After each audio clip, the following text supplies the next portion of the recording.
AP deputy CM Pawan Kalyan Singapore వెళ్లనున్నారు. అక్కడి స్కూల్లో జరిగిన అగ్ని ప్రమాదంలో ఆయన చిన్న కుమారుడు మార్క్ శంకర్ కు గాయాలయ్యాయి. మంటలు చెలరేగడంతో అతడి చేతులు కాళ్లకు గాయాలయ్యాయి. ఊపిరితిత్తుల్లోకి పొగ వెళ్లడంతో మార్క్ శంకర్ అస్వస్థతకు గురయ్యాడు. స్కూల్ సిబ్బంది అతడిని స్థానిక ఆసుపత్రికి తరలించి చికిత్స అందిస్తున్నారు. మార్క్ శంకర్ ఊపిరితిత్తుల్లోకి పొగ వెళ్లడంతో ఆయన పరిస్థితి విషమించినట్టుగా తెలుస్తుంది. అయితే ప్రస్తుతం పవన్ అల్లూరి సీతారామరాజు జిల్లా పర్యటనలో ఉన్నారు. కార్యక్రమాలను రద్దు చేసుకుని సింగపూర్ వెళ్లాలని పార్టీ నేతలు ఆయనకు సూచించారు. అయితే ఇచ్చిన మాట ప్రకారం గిరిజనులను కలిసి వెళ్తానని పవన్ చెప్పారు. నేడు ప్రారంభించాల్సిన అభివృద్ధి కార్యక్రమాలకు ఏర్పాట్లు చేసినందున వాటిని పూర్తి చేసి వెళ్తానన్నారు. అల్లూరి సీతారామరాజు జిల్లా పర్యటన ముగిసిన తర్వాత పవన్ సింగపూర్ వెళ్లనున్నారు.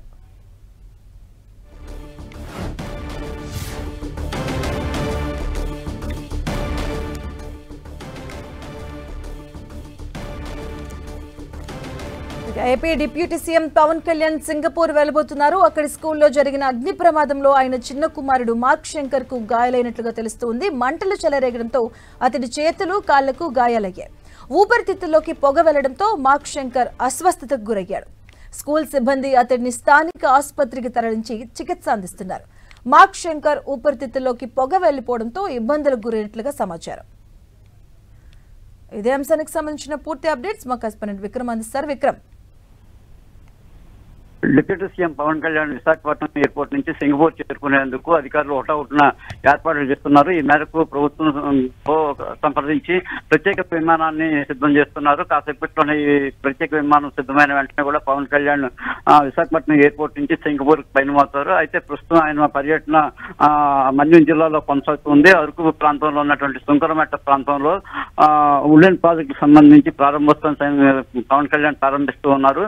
అయితే అంతకుముందు కురుబు ప్రాంతంలో గిరిజన గ్రామస్తులతో కలిసి ముచ్చట్లు అడిగి తెలుస్తున్నారు. వాళ్ళ సమస్యలు ఏంటి, ఏ విధంగా బాగోగులన్నింటినీ కూడా పవన్ కళ్యాణ్ తెలుస్తున్నారు. అయితే ఆయన చిన్న కుమారుడు మార్క్ శంకర్ సింగపూర్ లో చదువుతున్నారు. ఆయనకి రాత్రి స్కూల్లో జరిగినటువంటి అగ్ని ప్రమాదంలో ఆయన అస్వస్థతకు గురయ్యారు. కాళ్ళు చేతులు స్వల్పంగా గాయాలవడం, అదేవిధంగా దట్టంగా వచ్చినటువంటి పొగను పెట్టడంతో ఆయన అనారోగ్యంతో ఇబ్బంది పడుతున్న నేపథ్యంలో ఆ స్కూల్ సిబ్బంది అతను చికిత్స కోసం ఆసుపత్రికి తరలించారు. ఈ సమాచారాన్ని తెలుసుకున్న వెంటనే పవన్ కళ్యాణ్ సింగపూర్ వెళ్లేందుకు అధికారులు ఏర్పాట్లు చేస్తున్నారు. అయితే దీనికి సంబంధించి పవన్ కళ్యాణ్ మాత్రం తాను ముందస్తుగా అనుకున్నటువంటి షెడ్యూల్ ప్రకారం గిరిజనులు కలవాల్సి ఉన్నందున వాళ్ళని కలిసి వెళ్తానని చెప్పడం జరిగింది.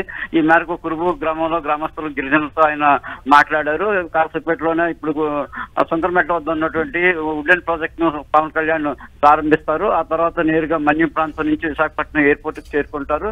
ఆ ఎయిర్పోర్ట్ నుంచి నేరుగా కూడా సింగపూర్ కి ప్రత్యేక విమానంలో బయలుదేరుతారు. ఈ ప్రత్యేక విమానం సిద్ధమైన వెంటనే పవన్ కళ్యాణ్ మన్యం నుంచి విశాఖపట్నం ఎయిర్పోర్ట్ కు పైన ఇక్కడికి చేరుకుంటారు. ముందస్తుగా అనుకున్న షెడ్యూల్ ప్రకారం అయితే ఇంకా పవన్ కళ్యాణ్ పర్యటన ఈ రోజు అంతా కూడా కొనసాగాల్సి ఉంది.